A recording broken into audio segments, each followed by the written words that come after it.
Alhamdulillah, segala puja dan puji hanya milik Allah subhanahu wa ta'ala. Salawat dan salam kita hadiahkan kepada Rasul kita Nabi besar Muhammad sallallahu alaihi wa ala alihi wasallam. Pembahasan di malam hari ini, karena ini kajian tematik, maka kita akan membahas tentang rihlatu ilal akhirah, perjalanan manusia dari sejak lahir, kemudian wafat, kemudian menuju alam akhirat dan segala macam yang terjadi setelah kematian, sampai Allah masukkan kita ke dalam surga, atau na'udzubillah, mungkin sebagian manusia Allah masukkan ke neraka.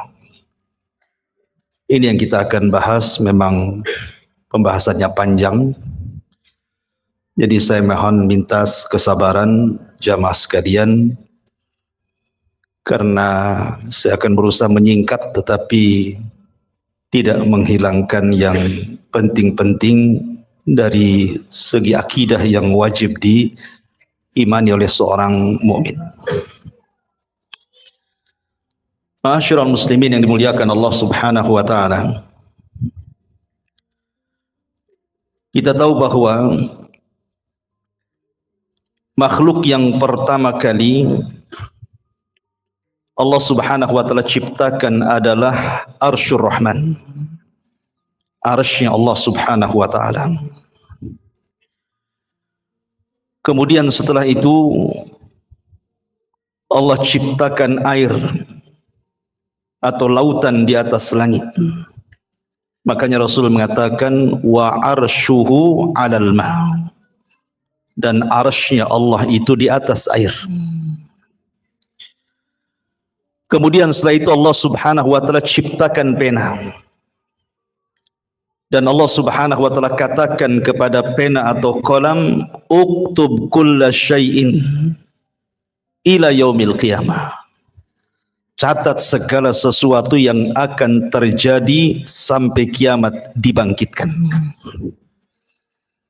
Maka kolam pun kemudian mencatat segala sesuatu yang kemudian diletakkan di sebuah papan yang disebut dengan lauh, dan papan tersebut dijaga oleh para malaikat sehingga disebut Lauhil Mahfuz.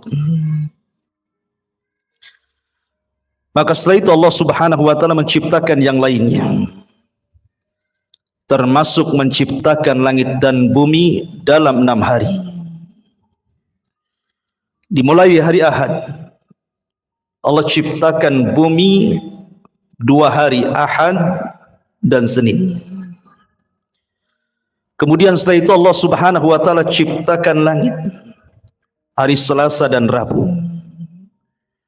Kemudian Allah subhanahu wa ta'ala kembali ke bumi, dan Allah ciptakan segala sesuatu yang dihajatkan makhluk yang akan tinggal di bumi, seperti lautannya, hutan-hutannya, binatang-binatangnya, dari hari Kamis ke hari Jumat. Itulah yang disebutkan dalam Al-Quran bahwa Allah menciptakan langit dan bumi itu fi sittati ayyam, pada 6 hari.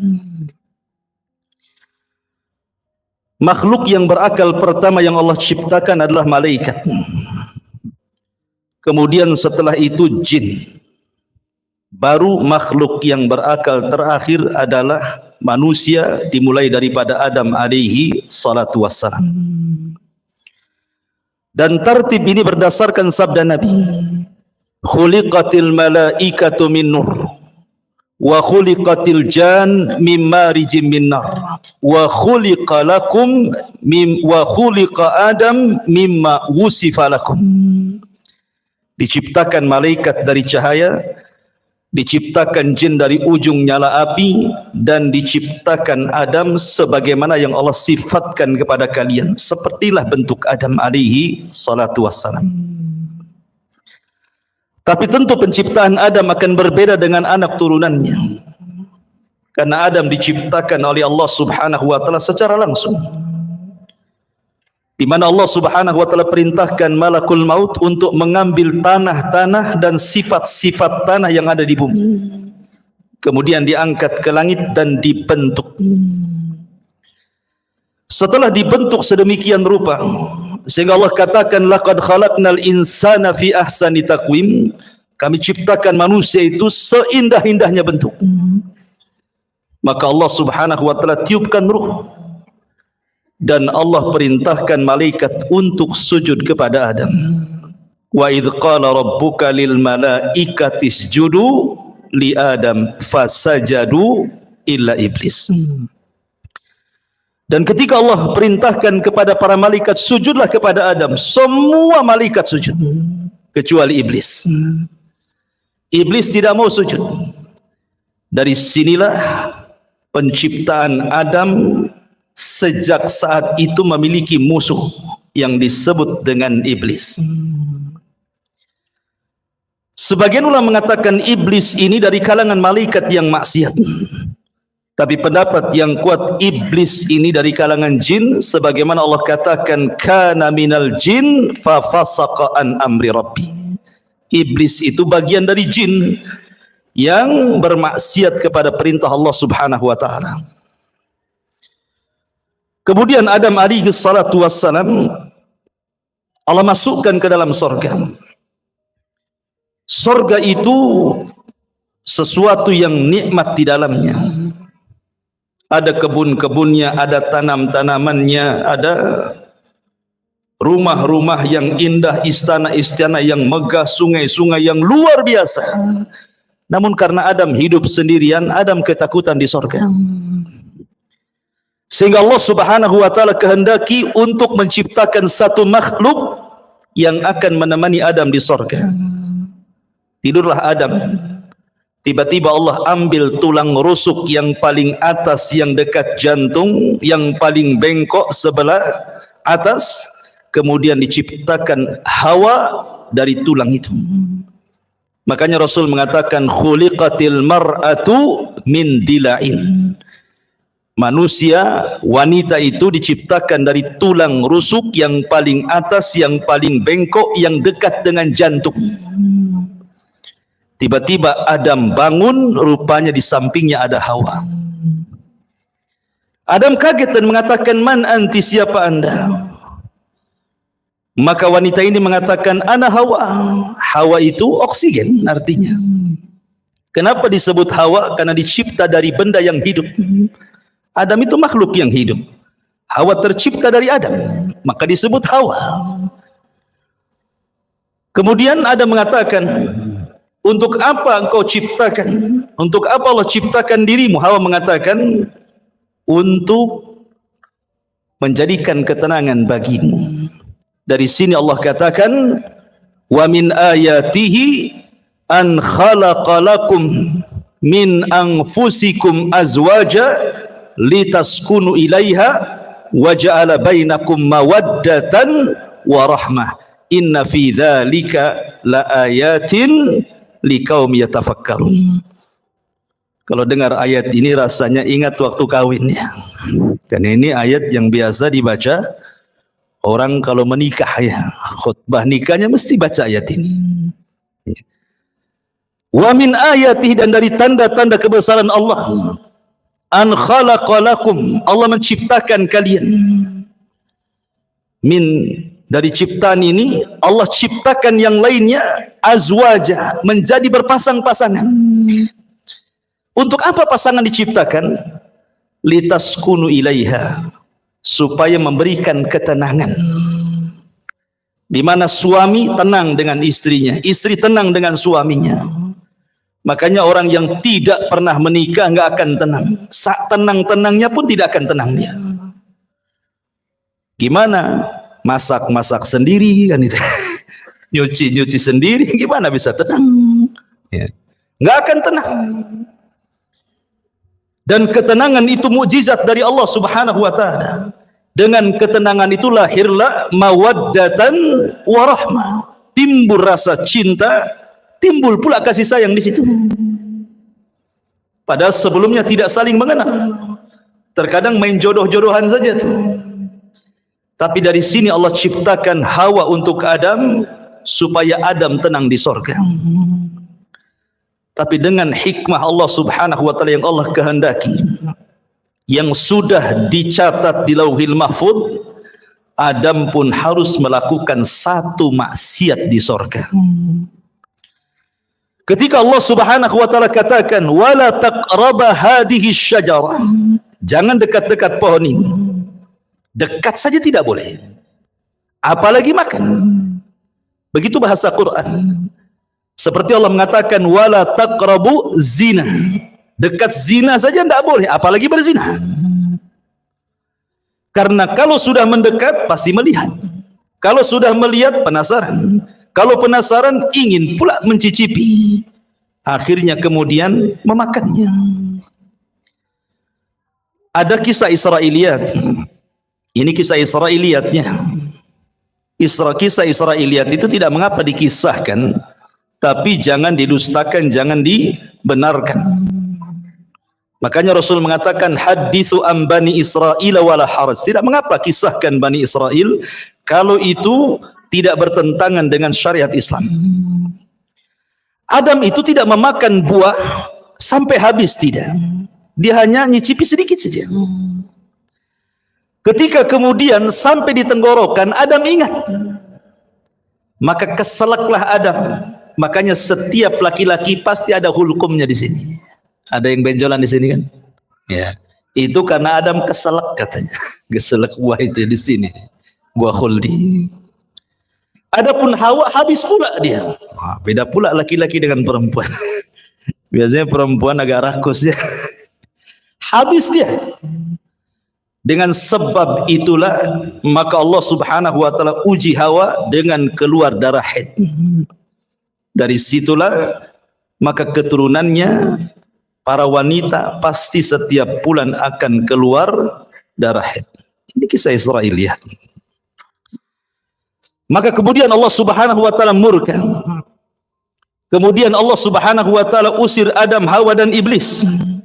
Dan Allah katakan kulnah bitu minha jami'ah, keluar kalian semua dari sorga. Hei Adam, hei Hawa, hei Iblis, keluar. Fa imma ya'tiyannakum minni hudan fala khaufun alaihim walahum yahzanun. Kelak setelah kalian bertiga di bumi, kami akan turunkan petunjukku. Maka siapa yang mengikuti petunjukku tidak akan merasa takut dan tidak akan bersedih hati. Dalam ayat yang lain, fala yadhillu wala yashqa, tidak akan tersesat dan tidak mungkin celaka. Dengan takdir Allah, Iblis diturunkan di lautan, Adam diturunkan di Sri Lanka, dan Hawa diturunkan di Jeddah. Maka Iblis membuat istananya di atas air. Kemudian Adam harus berjalan entah berantah ke mana. Begitu juga Hawa, tidak dijelaskan waktunya. Tiba-tiba kemudian keduanya berjumpa di Muzdalifah. Kemudian keduanya pun akhirnya sampai di Arafah. Disebut Arafah karena Adam mengetahui Hawa dan Hawa pun mengenali Adam, maka disebut Arafah. Arafah itu artinya mengetahui. Maka dari situlah Allah ajarkan satu kalimat. Kalimat yang siapapun membacanya gugur semua dosanya. Apa kalimatnya? Rabbana zalamna anfusana wa illam taghfir lana wa tarhamna lanakunanna minal khasirin. Inilah kalimat yang pertama diucap di kolong langit. Adam dan Hawa diajarkan kalimat ini. Fatalaqqa Adam min rabbihi kalimat. Rabbana zalamna anfusana ya Rabb, kami telah mendolimi diri-diri kami. Kalau engkau tidak merahmati dan tidak mengampuni dosa kami, tentu kami termasuk orang-orang yang merugi. Maka Adam dan Hawa pun Allah ampuni dosa-dosanya kemudian keduanya diizinkan untuk masuk ke haram. Maka Adam pun menetap di tempat yang di situ dibangun Ka'bah hari ini. Itulah tempat pertama di bumi Allah diibadahi oleh manusia. Disitulah Adam beribadah bersama Hawa. Kemudian Allah Subhanahu wa taala takdirkan Adam berhubungan dengan Hawa. Dari sini anak turunan Adam penciptaannya berbeda. Sebagaimana hadis Abdullah ibn Mas'ud radhiyallahu anhu, ketika Allah Subhanahu wa taala menciptakan manusia, pertama kali Allah pertemukan air sperma, kemudian masuk ke rahim perempuan, maka 40 hari menjadi segumpal nutfah sperma. Kemudian 40 hari berikutnya menjadi segumpal darah. Kemudian 4 hari berikutnya menjadi segumpal daging. Kemudian terangkailah badan manusia. Artinya kalau sudah 4 bulan sudah berbentuk tuh. Mana kepalanya, mana tangannya, mana badannya, mana kakinya. Di USG pun tahu kelaminnya sekarang. Disitulah Allah tiupkan ruh lewat para malaikat, dan Allah perintahkan malaikat itu tiupkan ruh kepada janin itu. Kemudian catat rizkinya, catat amalannya, catat ajalnya, catat su'ul khotimah dan husnul khotimahnya. Maka setelah 9 bulan, maka lahirlah janin tersebut menjadi manusia. Hawa melahirkan 20 kali dan setiap lahiran selalu kembar. Sehingga putra Adam berjumlah 40, 20 laki-laki dan 20 perempuan. Kemudian setelah anak-anak Adam kemudian besar, kita tahu bahwa tujuan diciptakan manusia itu disebut khalifah. Karena Allah yang mengatakan, inni ja'ilun fil ardi khalifah. Apa sih khalifah itu? Khalifah itu artinya yakhlufu ba'duhu ba'dha. Artinya manusia ini makhluk yang bergenerasi. Meninggal generasi pertama, lahir generasi kedua. Meninggal generasi kedua, lahir generasi ketiga, dan begitu seterusnya. Itu disebut khalifah. Sehingga Adam harus punya keturunan, karena Adam tidak mungkin hidup selamanya. Anak-anaknya pun tidak mungkin hidup selamanya. Makanya Allah syariatkan kepada anak-anak Adam untuk menikah, tetapi dengan cara silang, di mana masing-masing kembaran tidak boleh menikah dengan kembarannya, tetapi disilangkan dengan kembaran orang lain. Maka anak terbesar Qabil dan adiknya Habil diperintah untuk menyilang. Tiba-tiba Qabil terfitnah oleh iblis.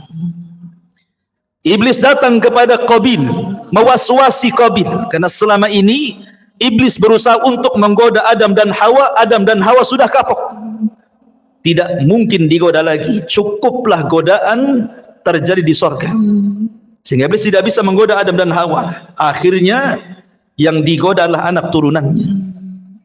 Datang kepada Qabil dan mengatakan, jangan mau. Itu kembarannya si Habil itu jelek, kembaranmu cantik. Ngapain kau dapat jelek? Bagus dapat yang cantik. Dari sini kita tahu tabiat laki-laki itu suka yang cantik. Kalau perempuan ganteng itu bonus, yang penting kaya, ya kan? Cukup gitu ya. Kalau perempuan, kalau laki-laki yang penting cantik walaupun kere. Akhirnya kemudian Qabil menolak, seolah-olah ini putusan bapaknya, bukan putusan Allah. Adam bukan ayah yang diktator. Dia berdoa kepada Allah untuk mencari solusi. Maka Allah Subhanahu wa taala perintahkan keduanya untuk berkurban. Dan Allah katakan, watslu alaihim naba abnai adam bil haqq idh qarraba qurbanan fatuqabbala min ahadihima wa lam yutaqabbal minal akhar. Ya Muhammad, bacakan kepada mereka tentang kisah 2 putra Adam yang dua-duanya berkorban untuk memperebutkan pasangannya. Allah terima salah satunya dan Allah tolak yang lainnya. Yang ditolak korbannya adalah Qabil, yang diterima korbannya adalah Habil. Qabil marah dan mengatakan la aqtulannak, saya akan bunuh kamu. Karena Habil mewarisi sifat Adam. Dia mengatakan la imbasatta yadaka litaqtulani ma ana bibasiti yadiya ilaika liaqtulaka inni akhafullah. Kalau engkau hendak membunuhku silakan, tapi aku tidak akan membunuhmu karena aku takut kepada Allah Subhanahu wa taala. Betul, Qabil berhasil membunuh Habil. Inilah pembunuhan pertama yang disebabkan hasad pertama di alam semesta. Meninggal Habil. Qabil bingung bagaimana cara penyelenggaraan jenazah, karena kan belum pernah ada orang mati saat itu. Baru Habil orang yang pertama kali mati. Mau diapakan jasad ini? Akhirnya kemudian Qabil melihat ada burung gagak yang sedang berkelahi dengan temannya. Kemudian dibunuh salah satunya. Kemudian dengan tangannya dikorek-koreklah tanah itu. Kemudian dimasukkan kawan yang dibunuhnya. Kemudian dipendam lagi. Kata Qabil, duhai kiranya aku bisa mengambil pelajaran dari gagak itu. Akhirnya dia pun menguburkan abangnya Habil seperti menguburkan burung gagak yang membunuh temannya. Singkat cerita, Adam pun sedih, maka Qabil pun mengambil kembarannya kemudian berpisah dari kelompok Adam. Adam di atas perbukitan, Qabil pun membawa pasangannya ke lembah yang ada di bawah. Terjadilah dua kelompok, kelompok atas perbukit dan kelompok bawah di lembah. Maka kemudian Adam pun meninggal, Hawa pun meninggal. Maka wasiat-wasiat Adam terus akhirnya ditanamkan di anak didiknya sampai kepada Allah angkat Nabi kedua setelah Adam, namanya Syith. Syith inilah yang menjaga kabilah Adam. Sementara tidak diutus Nabi kepada kabilah Qabil. Rusaklah Qabil dan semua anak cucunya. Dari sini terjadi antara hak dan yang batil sudah ada. Tapi ingat, belum terjadi kesyirikan di zaman itu. Mereka masih menyembah Allah. Cuman rusak moralnya saja. Qabil dan turunannya moralnya rusak. Tapi Syith dan kaumnya masih mengikuti wasiat Adam. Apalagi Syith diberikan suhuf oleh Allah Subhanahu wa taala untuk membimbing umatnya. Singkat cerita, akhirnya Syith meninggal dunia. Kemudian diutus Idris kepada mereka, nabi setelah Syith. Maka Idris terus berusaha untuk mendakwahi kaumnya dan kaum anak turunan Qabil. Sampai akhirnya era Nuh alaihi salatu wassalam. Kemudian terjadi bandang banjir yang luar biasa, azab sebagai kaum Nuh. Akhirnya tidak ada yang hidup kecuali perahu Nabi Nuh. Lah Nuh itu punya 3 putra. Namanya Syam, Ham dan Yafis. Setelah kapal Nuh kemudian bersandar di bukit Judi, Irak. Kemudian 3 putra Nuh ini menyebar ke seantero dunia. Syam melahirkan keturunan Arab. Ham melahirkan orang-orang yang berkulit hitam. Kemudian Yafis ke daratan Afrika, ke daratan Asia, lahirlah kita-kita ini, turunan Yafis.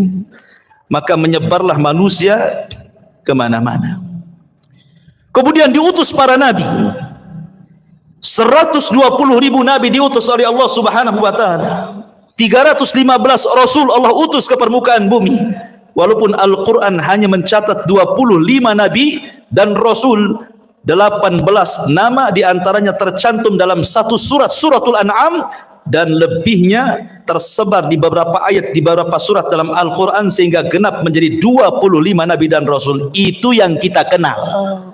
Yang tidak kita kenal banyak, ribuan nabi-nabi yang diutus kepada Bani Israel. Sampai ditutup dengan kerasulan Nabi kita Nabi Muhammad sallallahu alaihi wa ala alihi wasallam. Ma'asyiral muslimin yang dimuliakan Allah Subhanahu wa taala. Ketika kemudian Nabi sallallahu alaihi wasallam diutus, artinya sudah tidak ada nabi lagi. Tidak ada rasul lagi. Karena dialah penutup para nabi dan rasul.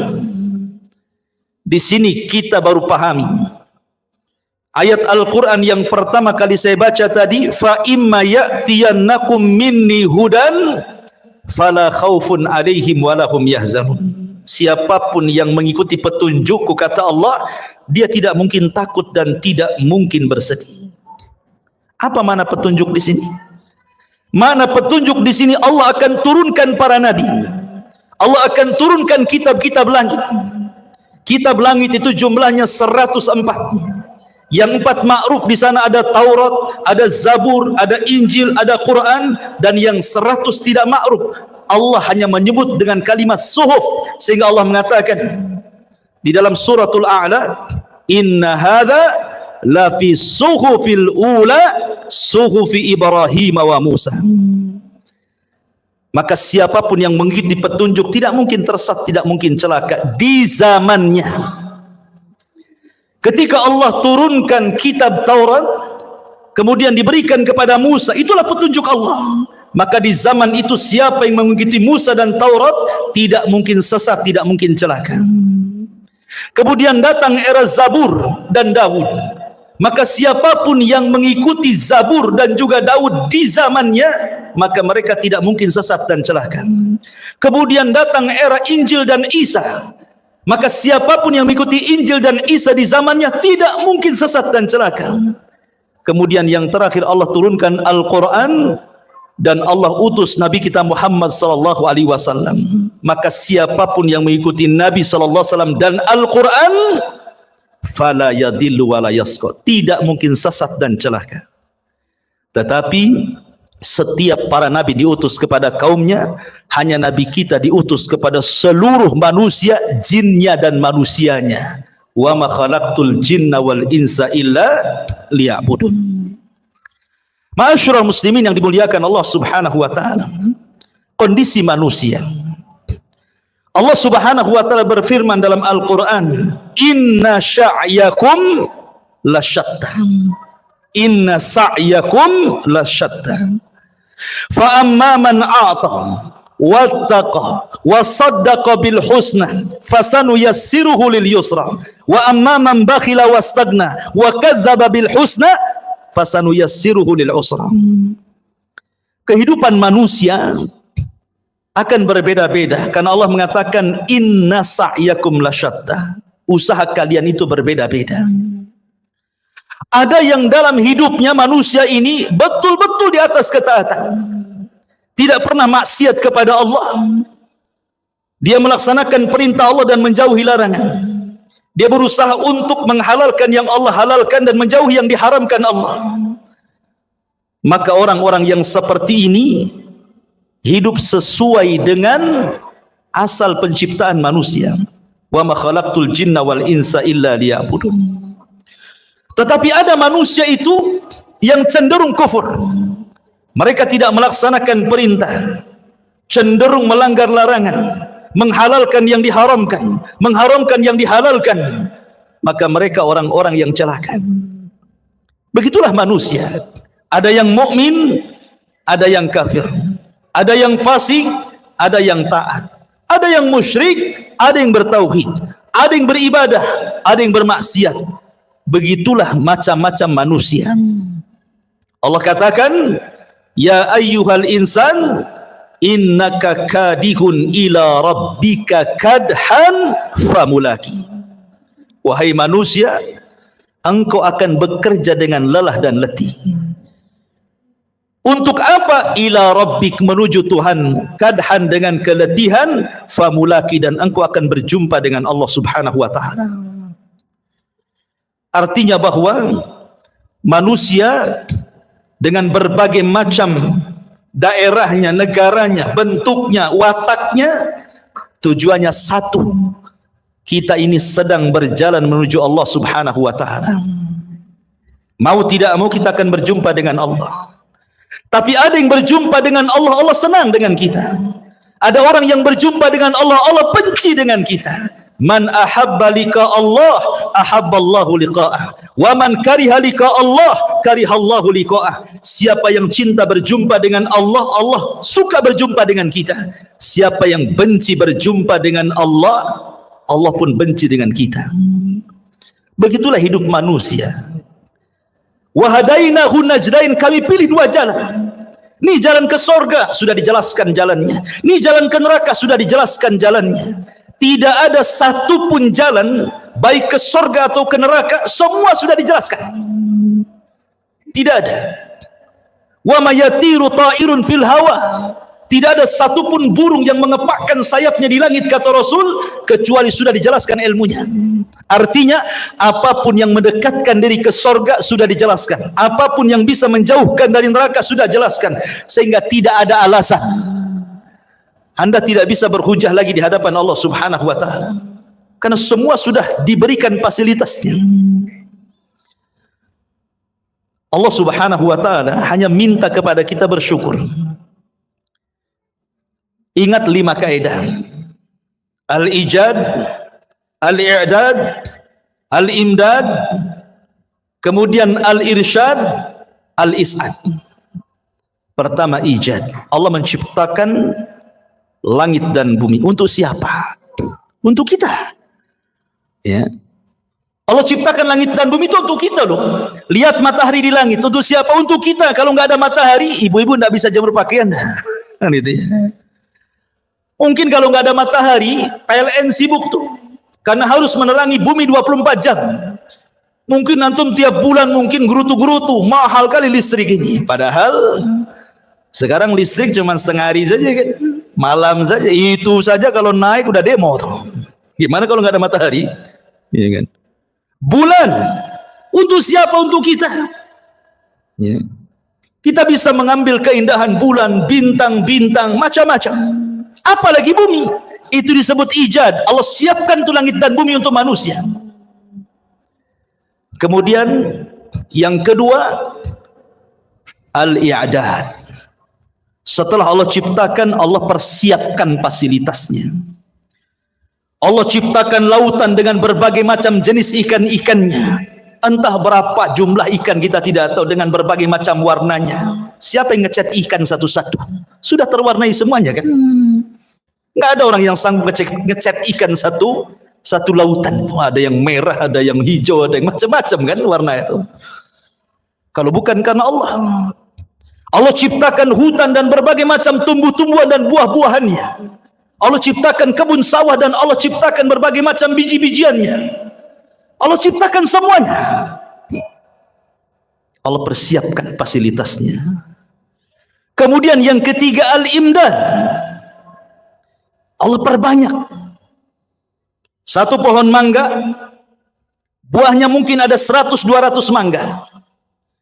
Dari 300 atau 400 mangga yang di satu pohon itu kan semua ada bijinya tuh.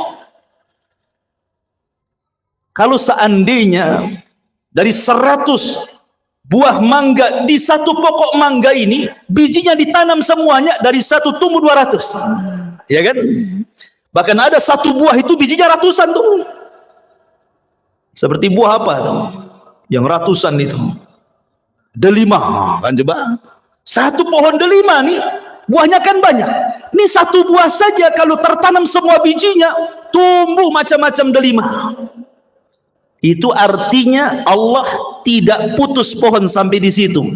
Ada generasi pohon yang jauh lebih banyak lagi dari turunannya. Itu namanya al-imdad. Allah tidak akan putus nikmatnya. Ikan, satu ikan lahir anaknya ratusan ikan. Dari ratusan ikan lahir lagi ribuan ikan. Nggak akan terputus. Itu namanya imdad. Allah tidak akan memutus nikmat. Kemudian setelah itu yang keempat, al-irsyad. Allah arahkan manusia, mana ikan yang bisa dimakan, mana yang tidak. Mana buah yang bisa dimakan, mana yang tidak. Mana daun-daunan yang bisa dilalap, mana yang tidak. Mana yang bisa dijadikan obat, mana yang tidak. Mana yang mengenyangkan, mana yang tidak. Irsyad diarahkan, karena tidak semua bisa dimakan kan. Baru yang terakhir al-is'ad, manusia dapat mengambil faedahnya. Dengan makan ini jadi kenyang, makan itu jadi kenyang, minum ini jadi sehat, minum itu jadi hilang penyakit. Bahagia manusia. Allah itu sudah memberikan nikmat segalanya. Makanya Allah mengatakan fabi ayyi ala'i rabbikuma tukadziban. Nah, nikmat mana lagi yang akan kau dustakan? Nikmat mana lagi? Enggak ada ceritanya orang kelaparan kalau dia mau usaha. Orang tinggal datang ke sungai mancing dapat ikan dia. Sungai itu kan bukan milik orang. Lautan bukan milik orang. Bawa perahu nelayan tuh memanggil, ada tiketnya masuk lautan, nggak bisa, nggak ada. Mungkin di tengah lautan ada malaikat, kau bayar dulu baru kau. Nggak ada, ya kan? Anda tanam biji di sawah tuh, tinggal nunggu saja. Allah yang menghidupkan, bukan antum suruh niup-niup dia tumbuh, kan gitu ya. Tumbuh sendiri, kita tawakal saja tuh. Padi tumbuh, jagung tumbuh, semua tumbuh kan itu. Siapa yang menumbuhkan? Allah. Allah hanya minta satu. La in syakartum la azidannakum. Kalau kalian bersyukur, ku tambah. Dengan apa cara bersyukurnya? Kita disuruh untuk beribadah, itu saja. Disuruh untuk beribadah. Itulah syukurnya. Makanya Allah mengatakan falyabudu rabb hadzal bait alladzi at'amahum min ju'in wa amanahum min khauf. Allah sudah berikan rasa kenyang dari rasa lapar. Allah sudah berikan rasa tenang dari rasa ketakutan. Allah hanya minta falyabudu rabb hadzal bait, sembah Rabb pemilik Ka'bah ini, Allah, itu saja. Tetapi ada manusia yang syukur, ada juga yang ingkar. Itulah manusia. Memang manusia diciptakan seperti itu. Ma'asyiral muslimin yang dimuliakan Allah Subhanahu wa taala. Allah Subhanahu wa taala tidak akan mengekalkan dunia. Dunia ini ada batas waktunya. Sejak zaman Adam alaihi salatu wassalam sampai diutusnya Nabi kita yang mulia alaihi salatu wassalam, artinya usia bumi itu semakin dekat dari kehancurannya. Karena Rasul yang mengatakan bu'istu ana was-sa'ah kahataini, diutusnya aku dengan tegaknya hari kiamat seperti ini. Rasul menegakkan syabbabah, telunjuk dengan jari tengah kemudian merapatkannya. Artinya dekat sekali waktunya. Dan Allah Subhanahu wa taala Maha Adil. Allah tidak langsung sekonyong-konyong mendatangkan kiamat, tidak. Allah tidak mendatangkan kiamat langsung tiba-tiba digempakan satu dunia, tidak. Allah itu adil, rahim kepada hamba-hambanya. Diberikan kesempatan untuk tobat, diberikan kesempatan untuk masuk surga dengan dikirim tanda-tanda kiamat kecil. Dan 90% lebih tanda-tanda kiamat kecil itu hampir semua sudah terjadi dan kita bisa saksikan setiap hari ada. Hanya mungkin 10% saja yang belum terjadi. Ya kurang lebih seperti itu. Artinya 90% sudah terjadi sejak zaman Nabi sampai hari ini. Karena tanda-tanda kiamat kecil itu ada yang terjadi di zaman Nabi dan tidak akan terulang. Seperti terbelahnya bulan. Itu di zaman Nabi saja, nggak mungkin terulang lagi. Ya. Kemudian diutusnya Rasul dan meninggalnya Nabi sekali saja, nggak mungkin Nabi dihidupkan lagi. Tapi ada tanda-tanda yang terus dari zaman Nabi sampai hari ini akan terulang. Seperti perzinahan, minum khamr, perjudian dan begitu seterusnya. Tapi ada tanda-tanda kiamat kecil yang belum terjadi dan pasti terjadi. Dan ada tanda-tanda kiamat kecil yang diselipkan di antara tanda-tanda kiamat besar. Apabila semua tanda-tanda kiamat kecil, ikhwan, sudah ada, sudah terjadi, maka Allah Subhanahu wa taala akan kirim tanda-tanda alamatus sa'atil kubra, tanda-tanda kiamat besar.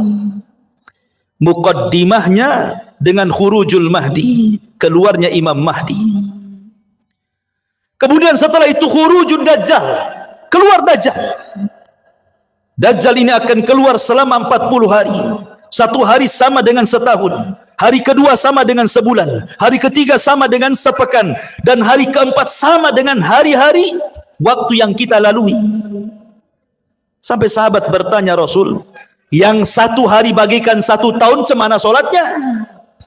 Maka Rasul mengatakan, solatlah dengan cara mengira-ngira waktu.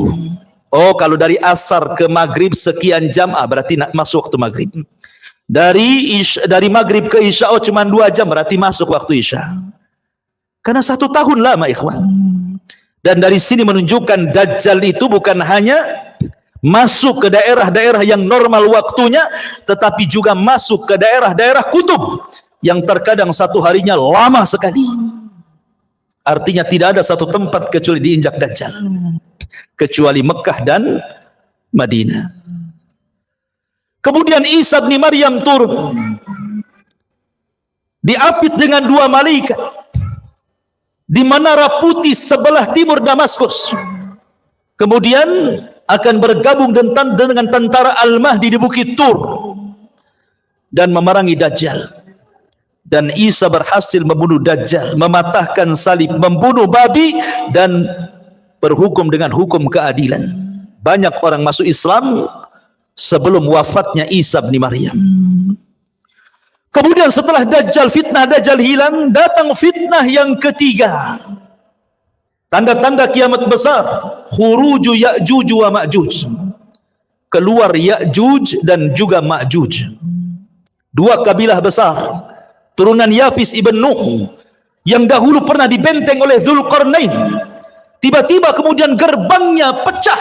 Mereka pun keluar min kulli hadabin yansilun, bagaikan air yang terjun dari ketinggian, saking banyaknya.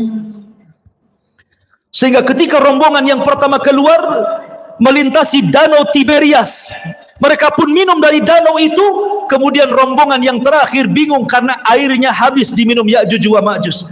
Kata yang terakhir, tadi barusan ada air, kemana air itu? Maka Ya'juj dan Ma'juj, setiap yang melewati hijau pasti akan kering, yang basah pasti kering. Fitnahnya luar biasa. Dia akan membunuh ras di luar kelompoknya. Dan jumlah mereka 1 dari kita, 999 dari mereka. Makanya Rasul mengatakan, kau tidak bisa menghadapinya. Maka Allah mengatakan, ya Isa, selamatkan orang-orang yang selamat, sembunyi di Bukit Tur, karena engkau tidak bisa memeranginya. Akhirnya kemudian Ya'juj wa Ma'juj merusak di permukaan bumi, membunuh orang di luarasnya. Akhirnya dia sombong, kemudian mengatakan, qatalna man fil ardi sanaqtuluhu man fis sama, katanya. Aku sudah bunuh semua orang yang ada di bumi, sekarang yang di langit ku bunuh, katanya. Saking sombongnya. Akhirnya panahnya diarahkan ke langit, tombaknya diarahkan ke langit. Maka Allah mengatakan, wa makaru makran wa makarna makran wallahu khairul makirin. Mereka hendak membuat makar, Allah juga punya makar, dan sebaik-baik makarlah makar Allah. Allah sengaja panah itu disedot sampai ke awan, dibalikkan dengan ujung-ujungnya ada darah, seolah-olah mereka sudah membunuh makhluk yang di langit. Makin sombong mereka. Dan mereka mengatakan, sudah tidak ada makhluk kecuali sudah kubunuh semua, kata Ya'juj dan Ma'juj. Maka Isa berdoa agar Allah membinasakan mereka. Dikirimlah naghaf, ulat-ulat kecil, kemudian menggigit tengkuknya, 1 mati, semua mati. Tidak ada sejengkal di bumi kecuali ada bangkainya. Bagaimana cara membersihkannya? Isa berdoa agar Allah membersihkan bangkai Ya'juj dan Ma'juj. Dikirimnya burung-burung sebesar unta, mengambil bangkai itu, entah dibuang, entah berantah ke laut mana. Akhirnya bumi bersih, kemudian Allah hujani sehingga bumi semakin bersih, dan Allah berikan keberkahan bumi sebagaimana awal penciptaan bumi sampai buah delima. Saking besarnya, orang bisa masuk 10 bahkan 20 orang ke cangkangnya. Segede apa tuh delimanya? Berarti kalau makan durian, gede kali durian tuh. Ya kan, 1 buah durian 20 orang dah kenyang, ke kulitnya aja masuk orang tuh. Allah berkahi itu. Kemudian Isa pun diwafatkan. Maka berlalulah 3 tanda kiamat besar: khurujud Dajjal, nuzulu Isa, khuruju Ya'juj wa Ma'juj. Kemudian datang tanda-tanda alamat besar. Apa itu? Keluar dukhan, asap yang tebal dari langit. yang tidak jadi pada Ramadan kemarin. Ini dukhan. Dukhan ini alamat tanda kiamat besar. Dan itu tanda-tanda langit, bukan tanda-tanda bumi. Dukhan itu datang dari langit. Bukan karena orang bakar hutan kemudian asapnya naik ke langit jadi dukhan. Memang sudah ada asap di langit tebal hitam. Siapapun yang menghirupnya, kalau dia seorang mukmin paling tinggi bersin, sudah sakit kepala, demam. Tetapi kalau yang menghirupnya orang kafir, munafik, pelaku dosa besar, maka mereka akan merasakan kesakitan yang luar biasa, mengeluarkan darah dari telinga, hidung dan matanya, saking sakitnya. Akhirnya mereka berdoa, Allahumma kshif annal adzab, ya Allah tolong hilangkan azab ini, kami akan bertobat. Akhirnya Allah pun hilangkan. Bertobat tidak juga bertobat. Ketika mereka tidak mau juga kunjung bertobat, yang beriman tetap dengan keimanannya, yang kafir tetap dengan kekafirannya, yang fasik tetap dengan kefasikannya, apa yang terjadi? Allah Subhanahu wa taala takdirkan tiba-tiba matahari terbit dari arah barat. Ketika manusia tertidur pulas di malam hari, kemudian terbangun di pagi hari. Biasa orang-orang yang beriman, mereka bangun subuh, kemudian mereka ke masjid, kemudian mereka sholat subuh. Coba tenangkan anak-anaknya di belakang itu. Ya. Ketika kemudian orang-orang yang beriman bangun di waktu subuh, biasa mereka bangun kemudian sholat subuh. Tetapi orang-orang kafir, fasik, munafik masih terlelap tidur. Sampai waktu sudah pagi, harusnya matahari terbit, matahari tak kunjung terbit. Ditunggu sampai waktu zuhur, tidak terbit juga. Ditunggu sampai waktu asar, tidak terbit juga.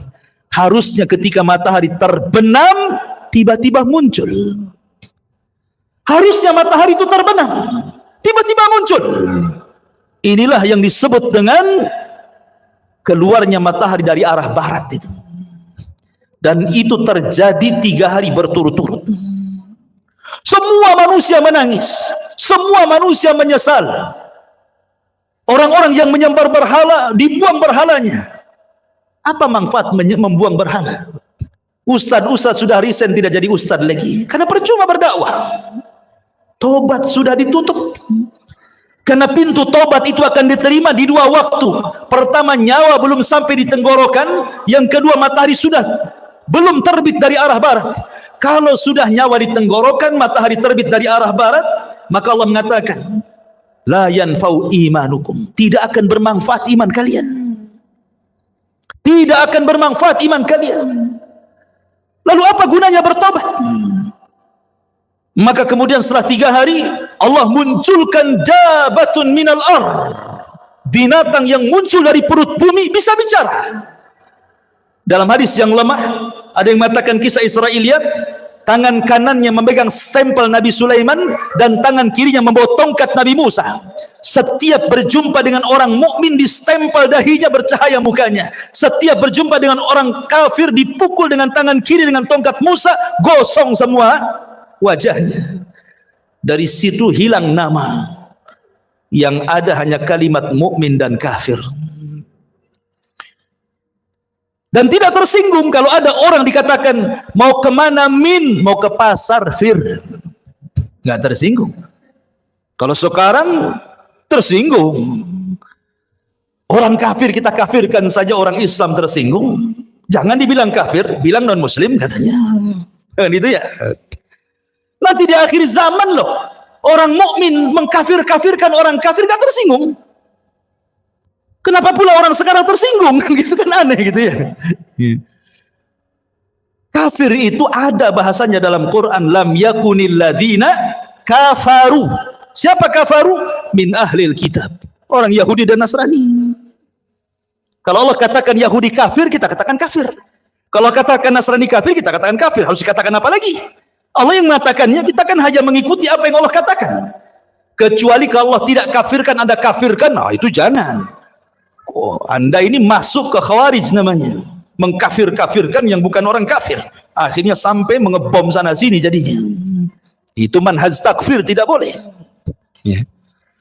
Maka setelah kemudian tidak ada satupun manusia kecuali stempel oleh dabatul ar ini, binatang yang melata yang bisa bicara ini. Binatang ini tidak membunuh, dia hanya menstempel-stempel saja. Kemudian binatang ini pergi entah berantah, hilang. Karena ini tanda-tanda kiamat.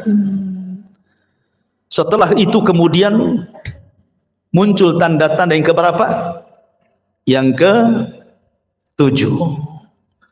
Pertama, Dajjal. Kedua, turunnya Isa. Ketiga, munculnya Ya'juj dan Ma'juj. Keempat, asap tebal dari langit Tuhan. Kelima, terbit matahari dari arah barat. Keenam, munculnya binatang yang melata yang keluar dari perut bumi dan bisa bicara dan menstempel manusia. Ketujuh, terjadi gempa besar dari arah timur, yang bukan hanya merobohkan satu desa, satu negara dirobohkan gara-gara gempa itu. Kemudian yang ketujuh, kedelapan, gempa dari arah barat. Setelah gempa dari arah timur, dari arah barat pula gempa. Negara-negara jatuh gara-gara gempa itu. Kemudian yang ke-9, terjadi gempa besar di Jazirah Arab. Inilah yang disabdakan Nabi SAW, khasfun bil masyriq, wa khasfun bil maghrib, wa khasfun bi Jaziratil Arab. Gempa dari arah timur, gempa dari arah barat, gempa dari Jazirah Arab. Dan yang terakhir, khurujun nar, munculnya larva, munculnya api yang besar keluar dari perut Aden Yaman dan keluar dari negeri Hijaz. Kemudian api ini bergabung di antara dua tempat ini, menggiring manusia satu dunia, kemudian mengarahkan mereka ke negeri Syam.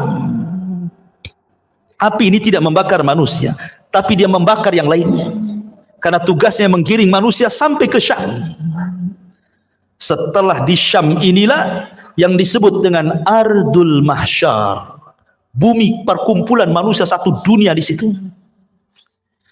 Kemudian Allah kirim angin yang sepoi-sepoi, yang dingin banget angin ini. Angin ini masuk ke ketiak-ketiak orang yang masih punya iman walaupun sebiji zarah. Kemudian Allah cabut nyawanya sehingga tidak ada yang beriman lagi di permukaan bumi. Disinilah Nabi SAW mengatakan, la taqumu sa'ah illa ala syiraril khalqi. Tidak mungkin tegak hari kiamat kecuali orang-orang yang hidup di permukaan bumi, tersisa orang-orang kafir. Orang yang beriman tidak akan merasakan kiamat karena sudah mati semua. Yang merasakan kiamat itu orang kafir, yang Allah katakan yauma, pada hari ketika yanfukhu nafkhatan, di mana Allah Subhanahu wa taala memerintahkan malaikat Israfil untuk meniupkan sangkakala pertamanya. Apa yang terjadi? Idza zulzilatil ardu zilzalaha. Ketika tiupan itu ditiup oleh Israfil, maka satu bumi akan digempahkan. Wa idzal biharu fujirat, maka semua air lautan ditumpahkan ke daratan. Wa idzan nujumun tasharat, semua bintang-bintang akan dijatuhkan. Dan semua gunung-gunung akan tercabut dari pasaknya, kemudian bergeser dari tempatnya, kemudian diterbangkan seperti kapas. Ka'asfi ma'fur, seperti kapas. Kemudian dibenturkan di langit, kemudian dikembalikan ke bumi, hanya tinggal tanah, debu. Sehingga Allah mengatakan kal ihnil manfush, seperti kapas kalau diletakkan di kipas tuh terbang ke sana-sana. Itulah gunung. Berapa hari penghancuran seperti ini? Lah ketika terjadi kiamat, penghancuran alam semesta, maka Allah Subhanahu wa taala membuka seluruh pintu langit. Wa futihatis sama fakanat abwaba. Pintu langit dibuka semua. Semua malaikat keluar dari langit-langit itu. Karena langit akan digulung seperti kita menggulung kertas. Maka ketika betul-betul terjadi kiamat, Allah wafatkan semua para malaikat, Allah wafatkan semua jin, dan Allah wafatkan semua manusia. Tidak ada yang tersisa kecuali yang Allah Subhanahu wa ta'ala izinkan untuk tidak dihancurkan pada hari kiamat. Seperti Arsy, seperti kursi, seperti lauhil mahfud, seperti roh, seperti tulang ekor manusia, tidak dihancurkan, tapi semua dihancur-hancurkan. Berapa lama? Hadis Abu Hurairah radhiyallahu anhu mengatakan 40, tanpa menyebut 40 tahun, 40 bulan, 40 hari. Pokoknya 40 lah kata Abu Hurairah. Ya bisa 40 hari kehancuran alam semesta, bisa 40 bulan, bisa juga 40 tahun. Karena ketika Abu Hurairah ditanya, ya Abu Hurairah, apakah 40 hari? Fa'abaitu, aku enggan menjawabnya. Apakah 40 bulan? Fa'abaitu, aku enggan menjawabnya. Apakah 40 tahun? Fa'abaitu, aku pun enggan menjawabnya. Pokoknya 40 lah kan itu. Itu antara tiupan sangkakala pertama ke tiupan sangkakala kedua. Hancur semua alam semesta ini. Hancur semuanya. Inilah yang disebut dengan kiamatul kubra, kiamat besar. Ada kiamat kecil, ada kiamat besar. Kiamat kecil apa? Idza mata ahadukum qamat qiyamatuhu. Kalau salah seorang di antara kalian mati, itulah kiamatnya. Tapi kalau kiamat besar bukan satu dua orang mati, semua mati. Jinnya mati, malaikatnya mati, manusianya mati. Yang meniup sangkakala pun mati. Malaikat maut pun mati. Malaikat maut aja ikut mati. Ketika malakul maut datang kepada Allah Azza wa Jalla, Allah mengatakan, man abqait, siapa yang kau sisakan, kau tidak cabut nyawanya. Kata malaikat maut, tinggal Jibril, Mikail, Israfil. Kata Allah, cabut semuanya. Maka Jibril dicabut nyawanya, Israfil dicabut, Mikail dicabut. Kemudian malakul maut datang kepada Allah, siapa lagi yang tersisa? Kata malakul maut, tidak ada ya Rabb illa abdukal fakir, kecuali hambamu yang fakir. Oh kalau gitu mati kamu katanya. Mati juga dia. Ya. Maka ketika 40, di angka 40 terjadi kehancuran yang luar biasa itu, sudah tidak ada makhluk yang berakal lagi. Bumi sudah hancur, langit sudah hancur, semua sudah hancur. Apa yang terjadi? Allah Subhanahu wa ta'ala berteriak, limanil mulkul yaum, limanil mulkul yaum. Kalian sudah tahu siapa yang berkuasa di alam semesta ini? Tidak ada yang menjawab. Nggak ada malaikat, nggak ada jin, nggak ada manusia, semua mati. Maka Allah jawab sendiri, lillahil wahidil qahar. Alam semesta ini pemiliknya hanya zat yang maha satu, yang maha perkasa, Allahu Azza wa Jal. Itulah yang difirmankan dalam surah Al-Fatihah, Maliki Yaumiddin. Itu makna Maliki Yaumiddin itu, raja pada hari pembalasan. Maka setelah kemudian Allah Subhanahu wa ta'ala atur kembali alam semesta untuk menjadi alam akhirat. Maka bumi yang kita pijak hari ini, Allah katakan yauma tubaddalul ardu ghairal ardh. Pada hari di mana bumi Allah hancurkan, kemudian Allah ganti dengan bumi yang baru. Kata para ulama, bukan bumi ini hilang datang bumi baru, tidak. Bumi yang kita pijak ini pula bumi padang mahsyar. Cuman bentuknya dirubah. Yang tadinya bulat kemudian dibentangkan. Yang tadinya kifata dilipat kemudian dibentangkan. Sehingga bumi yang sekarang kita lihat ada bukit, ada gunung, ada lembah, ada tinggi, ada yang merendah. Nanti ketika Allah hancurkan, Allah ganti dengan bumi yang baru, maka Allah hamparkan sehingga tidak ada yang meninggi, tidak ada yang merendah, tidak ada bukit, tidak ada lembah, semua rata, nggak ada bangunan, nggak ada rumah, nggak ada hutan, nggak ada gunung, nggak ada bukit, rata semuanya. Kenapa Allah ratakan wa idzal ardu muddat, dan apabila bumi diratakan supaya makhluk sejak Adam meninggal sampai yang terakhir mati muat di bumi itu. Sekarang bumi itu dalam bentuk bulat kan, lonjong atau bulat.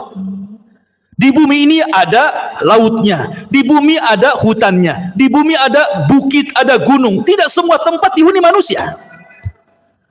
Kalau seandainya bumi tidak dirubah, kemudian seluruh manusia dibangkitkan sejak Adam sampai yang terakhir mati, tidak akan muat bumi ini. Makanya kemudian dihancurkan, gunungnya diratakan, ditimbun lautnya diratakan. tidak ada lembah, semua rata, sehingga kalau dibangkitkan semua akan muat di situ. Itulah padang mahsyar. Allah katakan, wa akhrajatil ardu athqalaha. Allah Subhanahu wa taala bangunkan malaikat Israfil untuk meniupkan sangkakalanya yang kedua. Ketika Israfil kemudian bangkit, kemudian meniupkan sangkakala keduanya, maka terjadilah yaumul ba'tsi wan nusyur, hari di mana manusia dibangkitkan kemudian dikumpulkan. Maka ketika itu Allah katakan, wa akhrajatil ardu athqalaha, kami keluarkan beban-beban bumi. Maksudnya manusia, bangkai-bangkai manusia itu semua terangkai kembali dari mana? Dari tulang ekor. Karena tulang ekor manusia tidak dihancurkan pada hari kiamat. Ketika Allah tiup, memerintahkan Israfil untuk meniup sangkakala yang kedua, dari tulang ekor setiap manusia itulah tercipta manusia kembali. Padahal sudah hancur dengan kiamat kan? Tapi tulang ekor tidak hancur. Karena dari situ Allah kembali ciptakan kita. Kemudian jasad itu dilempar ke permukaan. Bayangkan sejak zaman Adam sampai terakhir mati itu, jasad itu bergelimpangan di padang mahsyar. Maka Allah Subhanahu wa taala katakan, wa idzan nufus zuwijat. Apabila ruh dilesatkan dari illiyin kalau ruhnya orang yang beriman, kemudian dilesatkan dari sijin kalau ruhnya orang kafir, kemudian masuk ke jasad-jasad mereka tanpa tertukar jasadnya. Nggak mungkin antum tertukar dengan kawan antum. Salah, ini badan antum di sini kok ruhnya masuk situ? Enggak, pasti akan pas ruh dengan jasad, ya itu juga. Ya. Disitulah manusia dibangkitkan. Ketika manusia dibangkitkan, orang-orang kafir ini digambarkan dalam surah Yasin. Ya wailana, man ba'atsana mim marqadina, katanya. Duhai celaka kami, siapa yang membangunkan kami dari tidur-tidur kami ini? Maka mereka digambarkan seperti apa? Seperti larang. Al-qari'atu mal qari'ah wa ma adraka mal qari'ah. Yauma yakunun nasu kal farashil mabthus. Seperti laron. Antum tahu laron? Laron ini kalau ada lampu, maka dia akan mengejar lampu. Dan mereka terbangnya tidak ada aturan, sehingga karena tidak ada aturan diterjang kawannya. Besoknya jatuh semua, sayapnya tak kemana-mana. Begitulah kondisi manusia pada hari kiamat. Orang-orang kafir yang ke barat lari ke timur, yang dari timur lari ke barat, yang selatan lari ke utara. Mereka tidak ada tujuan seperti larang. Yauma yafirrul mar'u min akhihi wa ummihi wa abihi wa sahibatihi wa banihi likulli imri'in yauma idzin sya'nun yughni. Di mana orang lari dari saudaranya, lari dari ibu bapanya, lari dari pasangan dan anak-anaknya. Semua manusia sibuk dengan sendirinya, kecuali orang-orang yang beriman. Dibangkitkan tidak lari. Di sampingnya sudah ada pasangan istri, suaminya, anak, ibu, kakek, semua. Walladzina amanu wattaba'athum walladzina amanu, dan orang-orang yang beriman, wattaba'athum dzurriyyatuhum biimanin, kemudian keimanan diikuti oleh keluarganya, alhaqna bihim dzurriyyatuhum, maka kami kumpulkan keluarga yang beriman di satu tempat. Ketika orang-orang yang beriman ini melihat orang-orang kafir lari ke sana kemari, maka mereka hanya mengatakan, hadza ma wa'adar rahman wa sadaqal mursalun. Inilah janji dari Allah Ar-Rahman dan benarlah ucapan para nabi. Ma'asyiral muslimin yang dimuliakan Allah Subhanahu wa taala. Ketika itulah baru ada penyeru di tengah-tengah padang mahsyar, kemudian barulah manusia tertuju kepada satu suara. Kepada satu suara. Dan Allah Subhanahu wa taala bahasakan kal jaradil muntashir, seperti belalang-belalang yang sedang berterbangan. Belalang itu kalau terbang bersama koloninya pasti akan tertuju kepada satu titik. Maka semua tertuju kepada satu titik. Di sini disebut dengan ardul mahsyar. Kita akan dikumpulkan. Ya. Ketika mereka dibangkitkan, Nabi SAW mengatakan, yuhsyarun nas yaumal qiyamah khufatan uratan ghurlan buhman. Ketika manusia dibangkitkan khufat, tidak pakai celana, tidak pakai baju, telanjang bulat. Kemudian tidak dikhitan. Kemudian tidak pakai sandal. Kemudian tidak membawa harta di badan. Mau siapapun anda mau presiden, mau menteri, mau orang kaya, dibangkitkan sama. Karena di hari itu tidak ada yang membedakan antara si kaya dengan si miskin, si pejabat dan si rakyat. Semua sama. Dibangkitkan seperti itu. Lalu apa yang disombongkan? Di padang mahsyar itu macam-macam harus yang dibangkitkan. Ada yang dibangkitkan kecil sekali, sehingga dia harus terseok-seok dengan orang-orang yang besar, hampir terinjak kakinya. Mereka lah orang-orang yang sombong di dunia. Allah bangkitkan seperti zarrah di akhirat, seperti kecil, seperti semut di tengah-tengah orang besar, sehingga terseok-seok harus menghindari larinya kaki orang tuh. Ya, di dunia dia merasa besar, sombong. Di akhirat Allah kecilkan. Ada yang berteriak-teriak, ya Rabb, ya Rabb, tapi Allah tidak memandangnya. Allah tidak mengajak bicara dengannya. La yanzurullahu yaumal qiyamah. Allah tidak akan melihatnya walaupun dia berteriak, ya Rabb, ya Rabb, ya Allah, ya Allah. Ada orang-orang yang tidak akan dilihat oleh Allah pada hari kiamat. Ada orang-orang yang tidak akan disucikan oleh pada hari kiamat, tidak akan diajak bicara oleh Allah pada hari kiamat. Ada orang-orang yang lari, tetapi mereka berjalan dengan kepala kakinya di atas. La haula wala quwata illa billah. Bagaimana caranya? Allahu a'lam. Allah atas segala sesuatu maha mampu menjalankan orang dengan kepalanya, kakinya di atas. Ada orang-orang yang berjalan dengan buta, sehingga dia mengatakan, ya Rabbi lima hasyartani a'ma wa qad kuntu basira. Ya Rabb, di dunia aku melihat, kenapa di sini buta, katanya. Macam-macam orang itu di padang mahsyar itu, ikhwan. Karena orang dibangkitkan itu ala ma mata alaih, sebagaimana kematiannya. Ada ketika di dunia dia menusuk-nusuk untuk bunuh diri, maka ketika dibangkitkan di tangannya sudah ada pisau sedang menusuk-nusuk badannya. Ya, bayangkan, manusia dibangkitkan itu macam-macam bentuknya. Baru kemudian manusia dikumpulkan di satu tempat. Disinilah terjadi faslul qadha. Yang pertama kali faslul qadha, di mana Allah Subhanahu wa taala akan membentangkan mahkamah peradilan di tengah-tengah manusia. Dan yang pertama kali diadili adalah para nabi. Para nabi, ikhwan, diadili dulu. Dengan cara apa? Para nabi dikumpulkan umatnya. Nuh bersama umatnya, Nabi Saleh bersama umatnya, Nabi Syuaib bersama umatnya, semua para nabi bersama umatnya. Kemudian Allah akan berkata kepada umatnya, ya umat Nuh, sudahkah Nuh menyampaikan risalahnya? Orang-orang kafir dari umat Nuh mengatakan, ya Rabb, Nuh tidak pernah menyampaikan risalah kepada kami. Mereka hendak berdusta. Kemudian Allah mengatakan, ya Nuh, lihat, engkau belum pernah menyampaikan risalahku kepada mereka. Kenapa kau tidak sampaikan? Maka Nuh mengatakan, ya Rabb, aku sudah sampaikan. Kalau engkau tidak percaya, aku punya saksi. Maka Allah mengatakan, kalau begitu datanglah saksi. Maka Nuh alaihi salatu wassalam meminta kepada Rasul kita Muhammad sallallahu alaihi wasallam untuk menjadi saksi bahwa Nuh sudah menyampaikan risalahnya. Maka Allah panggil Rasul kita Muhammad sallallahu alaihi wasallam, ya Muhammad, kenapa kok mau jadi saksi kepada Nuh alaihi salatu wassalam? Bukankah usiamu dengan usia Nuh terpaut jauh dan engkau tidak hidup di zaman Nabi Nuh? Bagaimana kau akan jadi saksi mereka?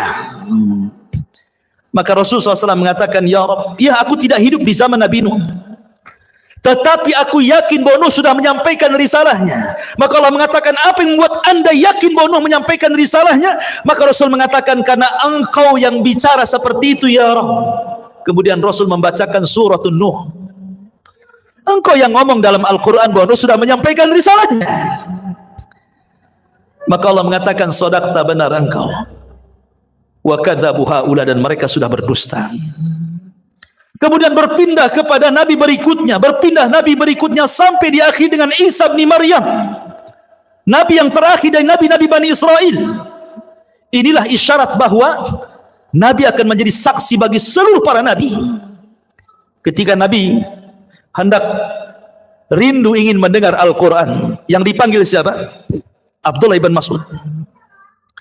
Abdullah bin Mas'ud, bacakan Iqra alayya Al-Quran, baca untukku Quran. Kata Abdullah bin Mas'ud, ya Rasulullah, aqra'u alaika al-Quran wal Quranu unzila ilaika? Rasul, apakah saya harus membaca Quran sementara Quran turun kepadamu? Oh tidak. Kata Rasul, Iqra, baca, saya ingin mendengarkan suaramu. Maka kata Abdullah bin Mas'ud, baik. Akhirnya Abdullah bin Mas'ud membaca suratun Nisa sampai kepada ayat. Apa ayatnya? Hatta idza ji'na min kulli ummatin bisyahid wa ji'na bika ala haula'i syahida. Bagaimana ya Muhammad kalau tiap-tiap umat itu mendatangkan saksi-saksinya, kemudian engkau menjadi saksi mereka? Maka Nabi SAW kemudian menangis dan mengatakan, ya Abdullah, hasbuka, hasbuka, cukup, cukup. Maka Abdullah bin Mas'ud melihat Rasul menangis sehingga membasahi janggutnya. Rasul akan menjadi saksi bagi setiap umat dan setiap nabi. Setelah para nabi kemudian dimintai pertanggungjawabannya, barulah Allah Subhanahu wa taala mengarah kepada umatnya, kepada kita semuanya. Baru Allah Subhanahu wa taala bertanya kepada kita. Disitulah yang disebut dengan al-ardu. Ard. Apa itu ard? Allah Subhanahu wa taala akan tampakkan kepada kita perbuatan kita di bumi, Allah tampakkan di akhirat. Allah tampakkan tuh. Ya. Kemudian Allah Subhanahu wa taala memberikan catatan kepada hamba, setiap hamba itu diberikan catatan. Kalau Allah mengatakan Iqra kitabak, baca bukumu, maka dia pun membaca. Dia pun membaca apa yang sudah dia lakukan. Ingat, khususiyah yaumul akhir, kehususan hari kiamat, di mana Allah berikan memori hafalan manusia dikembalikan. Mereka kuat hafalannya. Kalau sekarang di dunia 1 minggu kemarin Anda pernah mengucapkan apa, Anda pernah berbuat apa, Anda pernah mendolimi siapa, Anda pernah hasad kepada siapa, lupa antum. Baru 1 minggu tuh, ya kan? Baru 1 minggu sudah lupa kan itu ya. Tapi di akhirat Allah berikan kekuatan hafalan. Sejak antum akil balik sampai antum diwafatkan, hafal antum. Oh, jam segini, hari ini, tanggal sekian-sekian, aku begini. Hafal. Untuk dicocokkan dengan catatannya. Dan ketika itu ikhwatu fiddin tidak bisa berdusta di hadapan Allah. Yauma nakhtimu ala afwahihim wa tukallimuna aydihim wa tashhadu arjuluhum bima kanu ya'malun. Mulut terkunci, tangan bicara, kaki menyaksikan apa yang sudah diperbuatnya. Bayangkan, saksi bukan hanya anggota badan, bahkan kulit jadi saksi. Kulit tiba-tiba bicara di hadapan Allah dan menyalahkan badannya. Akhirnya badan kemudian mengkritik kulit dan mengatakan, lima syahidtum alaina, kenapa engkau wahai kulit menjadi saksi bagi badanmu sendiri? Kata kulit, antaqana Allah, Allah yang membuat bicara, aku mau apa? Tidak cukup dari situ, bumi yang kita pijat akan jadi saksi. Karena yauma idin tuhadditsu akhbaraha, pada hari itu bumi menghabarkan kisah-kisah orang yang pernah di atas bumi itu. Lautan akan jadi saksi, langit akan jadi saksi, malaikat akan jadi saksi. Siapa yang bisa mungkir dari kesalahan, ikhwan? Semua jadi saksi. Di bumi antum bisa bayar lawyer, cari yang pandai bicara. Dia bisa mendustakan yang jujur didustakan. Di akhirat lawyer aja butuh lawyer. Lawyernya butuh lawyer, pengacaranya butuh pengacara. Tapi di akhirat tidak ada pengacara. Apa yang mau diacarakan? Enggak ada pengacara. Ya. Semua jadi saksi. Ma'asyiral muslimin yang dimuliakan Allah Subhanahu wa taala. Mulailah manusia dihisab. Pertama kemudian Allah Subhanahu wa taala akan terbangkan catatannya. Di situ ada yang mengambil dengan tangan kanannya, dengan tangan kirinya, dengan tangan kiri dari belakangnya, dan itu menunjukkan keselamatan dan tidaknya orang. Orang yang beriman ambil dengan tangan kanannya. Dengan bangganya dia mengatakan, ha umukra'u kitabiyah. Baca kitabku, katanya. Dia sudah tahu isinya baik. Itu bangga dia. Tetapi orang-orang yang mengambil catatan dengan tangan kirinya, dia mengatakan apa? Ya laitani lam uta kitabiyah walam adri ma hisabiyah. Duhai kiranya aku tidak mau mengambil catatanku dan aku tidak tahu apa hisabku. Sampai terakhir dia mengatakan ma agna anni maliyah halaka anni sultaniyah. Duhai kiranya kekuasaan yang aku bangga-banggakan di dunia enggak ada manfaatnya. Duhai kiranya harta yang bertumpuk di dunia pun tidak ada faedahnya. Menyesal dia. Kan itu ya. Kemudian mereka dikumpulkan di padang mahsyar, terjadilah hisab kepada binatang. Di situ dikumpulkan semua binatang, mulai dari semut sampai kepada buaya darat, dikumpulkan semua di situ. Kenapa? Karena di antara binatang juga ada yang saling mendolimi, yang bertanduk nanduk, yang tidak bertanduk. Buaya makan ular, ular makan binatang lainnya. Binatang ini terus makan makanan sampai ke yang kecil, saling makan memakan. Zalim di antara binatang. Allah Maha Adil. Ada hisab di antara binatang.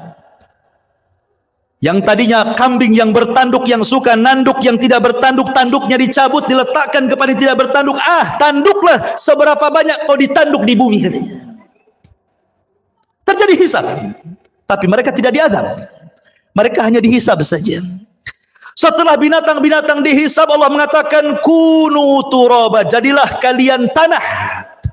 Orang-orang kafir melihat ketika binatang-binatang habis dihisab jadi tanah, maka mereka mengatakan ya laitani kuntu turaba. Duhai kiranya aku jadi tanah juga lah, katanya. Tapi tidak mungkin jadi tanah. Tetap mereka dihisab dan diazab. Ikhwan, manusia akan dikumpulkan selama 50 alfasana, 50.000 tahun dalam kondisi berdiri. Tidak ada di padang mahsyar itu yang duduk kayak antum gini. Enak kali. Apalagi sambil baring bawa tikar, enggak ada tikar. Posisi mereka berdiri karena Allah mengatakan yauma yaqumun nasu lirabbil alamin. Pada hari itu manusia berdiri menghadap Rabbnya. Kenapa tidak ada yang duduk, tidak ada yang berbaring? Karena kalau duduk maka dia akan tenggelam dengan keringatnya. Berbaring apalagi? Bagaimana tidak matahari diletakkan di atas kepala 1 mil. Ada orang yang bercucuran dengan keringat sehingga tenggelamlah dia dengan keringatnya. Ada yang keringatnya sedada, ada yang keringatnya sepusar, ada yang keringatnya selutut, sesuai dengan amalannya. Sesuai dengan amalannya. Dan hari itu hari yang haus sekali. Makanya orang-orang yang berhasil meminum dari telaga Rasul lam yadma abada, dia tidak akan haus selamanya walaupun matahari di atas kepala. Likulli nabi haudun, setiap nabi punya telaga, dan yang paling besar telaga Rasul, jumlah gelasnya sejumlah langit di bumi, sejumlah langit yang ada di, sejumlah bintang yang ada di langit. Warna telaganya lebih putih dibandingkan air susu, lebih manis dibandingkan madu. Siapa yang meminumnya tidak akan haus selamanya. Adakah dari umat Rasul yang tidak akan minum? Ada. Ketika ada orang-orang yang hendak mendekati telaga Rasul di padang mahsyar itu, tiba-tiba dihalau para malaikat. Kemudian Rasulullah SAW berteriak-teriak, ummati, ummati, ya Rabbi, itu kan umatku, biarkan mereka minum. Lihat bagaimana rahmatnya Rasul pada umatnya. Tapi Allah mengatakan, ya Muhammad, innaka la tadri ma ahdatsu ba'daka, innahum khayyaru wa baddalu. Hei Muhammad, kau enggak tahu apa yang terjadi dengan umat mereka, sudah merubah-rubah petunjukmu, sudah merubah-rubah sunnahmu. Biarkan mereka tidak minum. Ma'asyiral muslimin yang dimuliakan Allah Azza wa Jalla, manusia akan tenggelam dengan keringatnya. Kemudian manusia pun bingung karena mereka harus berdiri, entah apa yang harus dilakukan mereka. Mereka menunggu faslul qadha, bagaimana putusan Allah kepada mereka, masih bingung. Akhirnya mereka pun berjalan kepada Adam, ya Adam, engkau kan bapak kami, mintalah syafaat kepada Allah. Tidakkah kau lihat, tidakkah kau iba kepada kami sulit nih di sini. Kata Adam, aku nggak bisa nolong kalian. Pergi ke Nuh. Berangkatlah mereka ke Nabi Nuh alaihi salatu wassalam. Nuh juga i'tidar, tidak bisa memberikan syafaat. Kata Nuh, sebaiknya kalian kepada Ibrahim, temui Nabi Allah Ibrahim alaihi salatu wassalam. Berangkat mereka ke Nabi Allah Ibrahim. Ya Ibrahim, wahai Ibrahim, anta Khalilur Rahman, kau adalah kekasih Allah. Ala tara ila ma nahnu fi. Tidakkah kau lihat, tidakkah kau iba melihat kondisi kami? Kata Ibrahim, tidak, aku pernah berdosa 3 kali. Sebaiknya kau datang kepada Musa. Temui Nabi Musa. Berangkat ke Musa. Kata Musa, aku juga tidak bisa karena pernah membunuh orang. Ke Isa saja. Temui Nabi Isa. Isa tidak menyebutkan uzurnya, tapi datangi Rasul Muhammad sallallahu alaihi wasallam. Datanglah mereka kepada Rasulullah. Baru kata Rasul, ana laha, kan ku coba. Rasul sujud di bawah arsy Allah dengan sujud yang lama sampai Allah datang dan mengatakan, irfa ra'saka ya Muhammad, angkat kepalamu wahai Muhammad. Qul tusma, katakan kau didengar. Sal tu'ta, minta kau diberi. Isfa tu syafa, minta syafaat kau diberikan syafaat. Ma'asyiral muslimin yang dimuliakan Allah Azza wa Jalla. Kembali kepada proses hisab. Hisab ini ada 2 macam. Ada yang disebut dengan hisaban yasira, hisabnya mudah. Ada yang disebut hisaban asira, hisabnya sulit. Dan ada yang ketiga tanpa hisab. Ada kelompok-kelompok yang tidak dihisab. Karena Rasulullah SAW pernah ditampakkan dari 70.000 umatnya, mereka tidak dihisab, tidak diazab, direct masuk surga. Kemudian ketika ditanya siapa mereka orang-orang yang tidak dihisab itu Rasul, kata Rasul, alladzina la yastarqun wa la yaktawun wa la yatatayyarun wa ala rabbihim yatawakkalun. Orang yang tidak minta diruqyah, tidak minta dikai besi panas yang digunakan untuk perobatan, dan tidak tatayur menjadikan sial dan hoki kepada sebuah benda atau suara, dan mereka senantiasa tawakal kepada mereka. Orang-orang yang masuk surga tanpa hisab dan adab, tidak akan dikumpulkan di padang mahsyar, direct masuk surga. Tetapi orang-orang yang hisabnya sulit dan orang yang hisabnya mudah tetap di padang mahsyar. Cuman mereka tidak sampai 50.000 tahun, tergantung hisabnya. Kalau hisabnya mudah sebentar saja, karena umat Islam, orang-orang yang beriman, hisabnya cepat. Allah hanya menghisab manusia itu setengah hari. Bagi orang-orang yang beriman, tidak sampai 50.000 tahun, setengah hari saja. Tapi setengah hari kehidupan akhirat, bila dibandingkan dengan kehidupan dunia, sama dengan 500 tahun. Karena Allah mengatakan, inna yauman inda rabbika ka'alfi sanatin mimma ta'udun. 1 hari kehidupan akhirat sama dengan 1000 tahun kehidupan dunia. Berarti setengah harinya 500 tahun. Dan orang yang beriman yang mendapatkan hisab itu hanya dari ba'da zuhur ke ba'da asar saja, setengah hari. Tapi setengah hari kehidupan akhirat, bukan setengah hari kehidupan dunia. Ya, 500 tahun juga. Makanya orang-orang miskin lebih dahulu masuk surga setengah hari dibandingkan orang kaya. Orang kaya nunggu dulu 500 tahun baru masuk surga. Orang miskin masuk surga. Kenapa? Pertanyaannya berat. Min aina iktasabahu wa fima anfaqahu. Dari mana kau dapatkan harta itu? Kemana kau belanjakan? Kan itu ya. Banyak pertanyaannya. Kos-kosan 5-5-nya ditanya. Kan itu ya. Antum punya apa lagi? Mobil 3. Direntalkan, semua ditanya. Dari mana kau beli mobil itu? Kemana kau belanjakan? Semua ditanya. Akan ditanya semuanya. 1 hari antum belanja seberapa kali ke mall itu? Ditanya. Kan itu.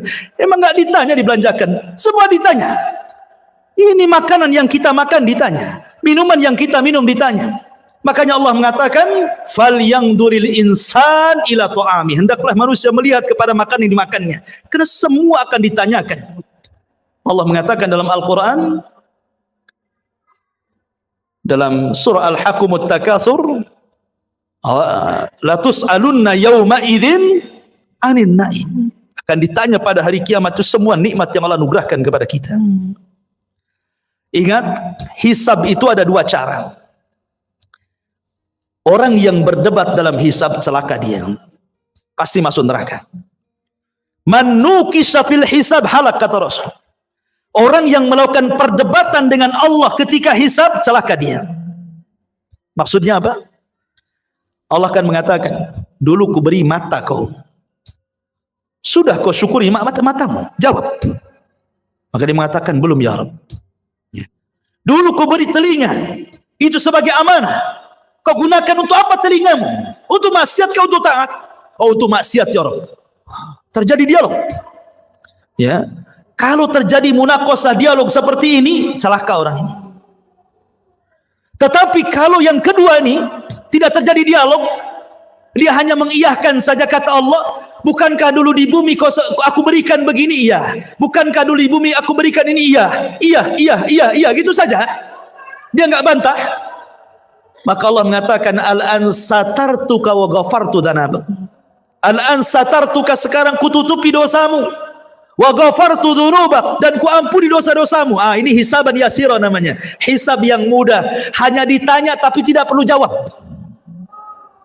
Tetapi yang memerlukan jawaban sehingga terjadi munaqashah dialog antara Allah dengan kita, ini celaka orang ini. Ya, pasti binasa orang ini. Hisabnya sulit. Ketika semua sudah dihisab, maka datanglah mizan timbangan. Barulah timbangan. Faman thaqulat mawazinu fahuwa fi 'ishatir radiyah wa man khaffat mawazinu fa ummuhu hawiyah wa ma adraka ma hiya narun hamiyah. Siapa yang berat timbangan baiknya, maka dia dalam kehidupan yang diridai masuk surga. Tapi siapa yang berat timbangan buruknya, dipastikan masuk neraka. Ma'asyiral muslimin, setelah terjadi penimbangan amal, maka manusia mulai dikelompokkan tuh dengan sesembahannya masing-masing. Nyembah apa antum di bumi? Nyembah pohon, bersama pohon itu. Nyembah ular sendok, bersama ular sendoknya. Nyembah apa lagi? Batu, bersama batunya. Semua orang dikumpulkan dengan sesembahannya. Dan ketika orang-orang kafir, orang munafik, orang yang beriman sudah terkelompok-kelompok, maka Allah mengatakan wasiqal ladzina kafaru ila jahannam zumara. Giring orang-orang kafir itu, masukkan ke neraka saja. Mereka tidak akan sempat meniti siratal mustaqim. Padahal Allah mengatakan wa in kuntum illa wariduha, kalian pasti akan melewatinya. Tapi orang kafir direct masuk neraka, tidak ada lintas melintasi siratal mustaqim. Ketika semua orang-orang musyrik, orang kafir sudah Allah masukkan ke neraka, tinggal mukmin dan munafik. Di sini Allah Subhanahu wa taala bagikan cahaya, setiap orang dapat cahaya. Cahaya itulah bekal kita meniti titian siratal mustaqim, karena itu gelap. Neraka jahanam itu gelap karena titian itu terbentang di neraka jahanam.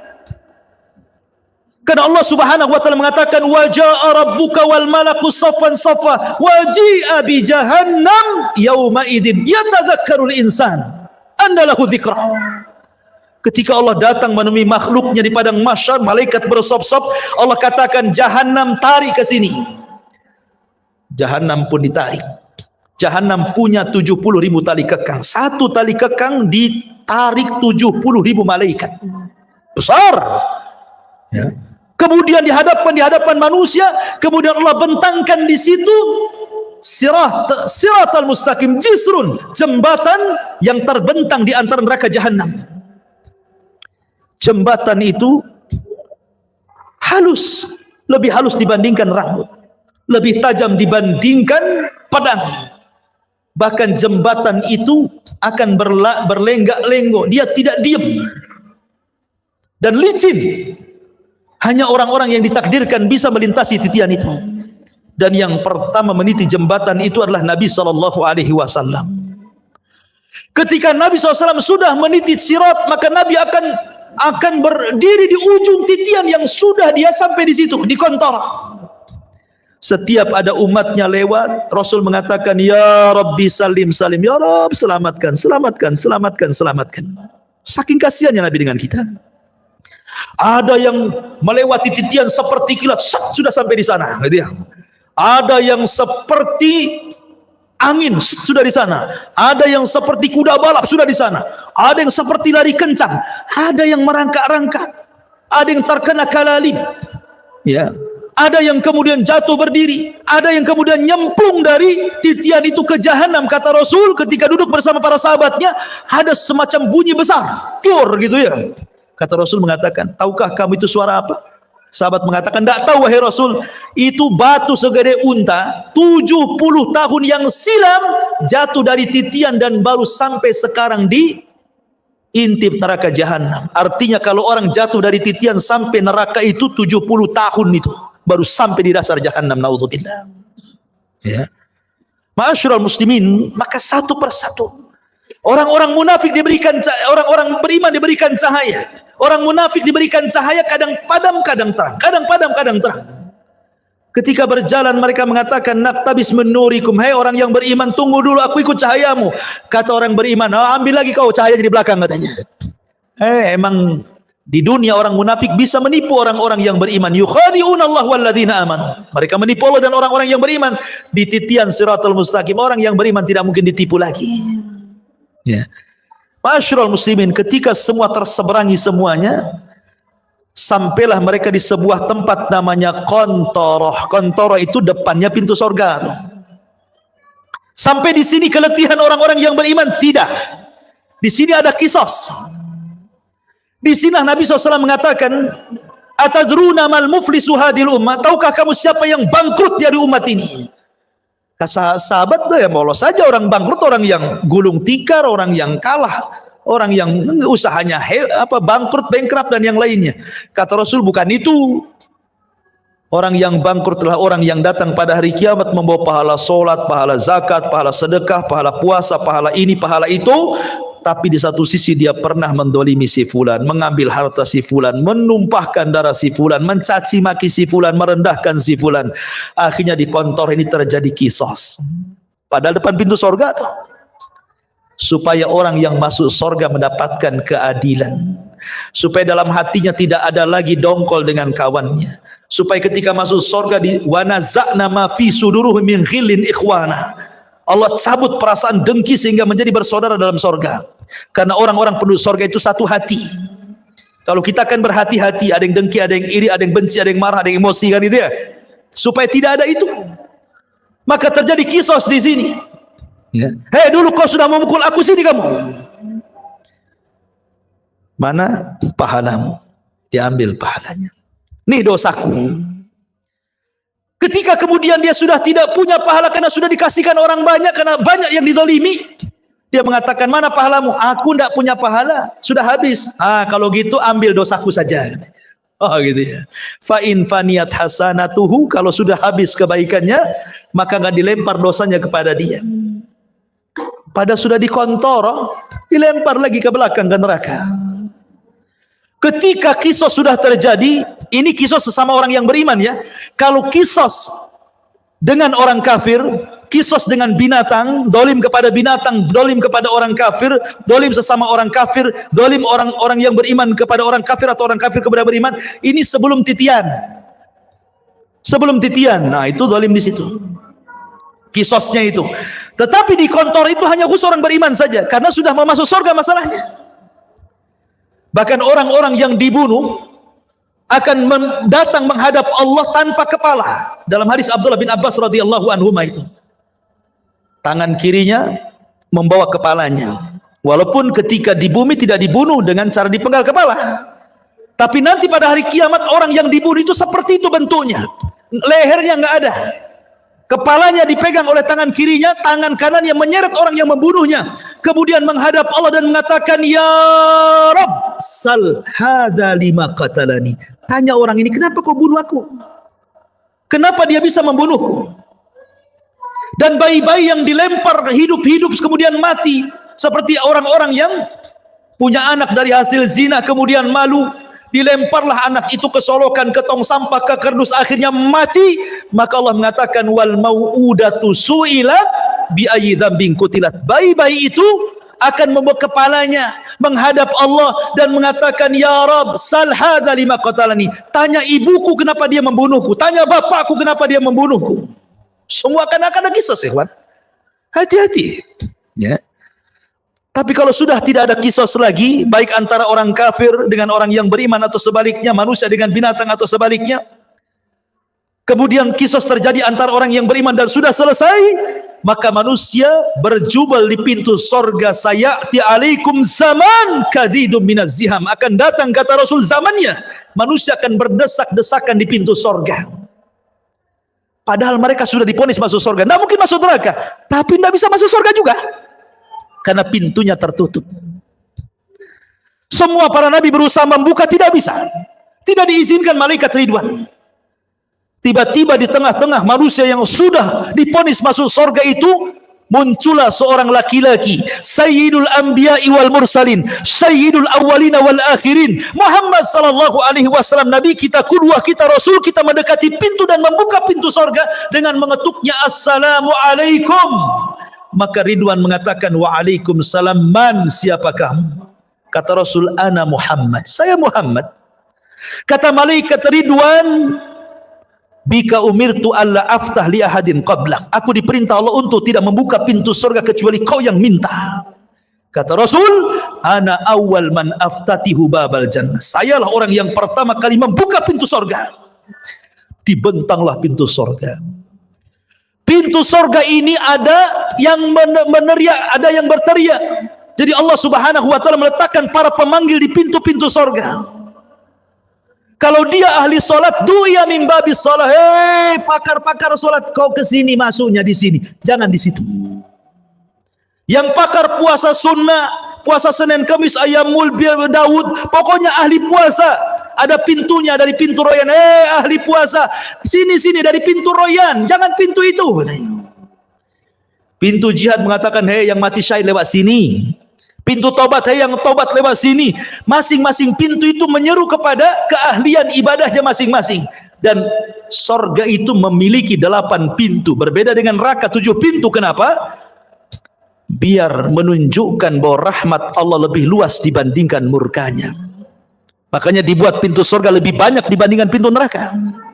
Karena Rasul mengatakan, Allah berfirman, Inna rahmati wasiat ghadabi. Rahmatku lebih luas dibandingkan murkahku. Ma'asyiral muslimin, ketika ada orang yang berdiri di pintu surga, dia berdiri nih, dia nggak mau masuk surga. Kata Allah, udkhulul jannah bi rahmati, masuk ke dalam surga dengan rahmatku. Orang ini mengatakan, ya Rabb, oh enggak, saya nggak mau masuk surga dengan rahmatmu ya Rabb. Kalau masuk surga karena rahmatmu itu bagi orang yang melakukan dosa kemudian bertobat, kau kasih sayangi dia, akhirnya kau katakan masuk dengan rahmatmu. Aku ini nggak pernah berbuat dosa. Aku ingin masuk surga dengan amalanku. Wow, dia merasa bangga dengan amalannya. Karena aku nggak pernah berbuat dosa, masukkan aku dengan amalanku, katanya. Baik, kata Allah. Hitung amalan berapa? Dihitung amalannya. Rupanya amalannya tidak sebanding dengan satu nikmat yang Allah berikan, nikmat penglihatan. Karena amalannya lebih banyak daripada melihat. Karena takut dia tidak bisa masuk surga dengan amalannya. Kalau gitu, ya Rabb, masukkan aku dengan rahmatmu ke dalam surga, katanya. Ya, karena masuk surga itu karena rahmat Allah. Kata sahabat, wala anta ya Rasul, termasuk engkau wahai Rasul, termasuk saya. Allah masukkan saya ke surga karena rahmatnya. Tapi Allah masukkan ke neraka karena keadilannya.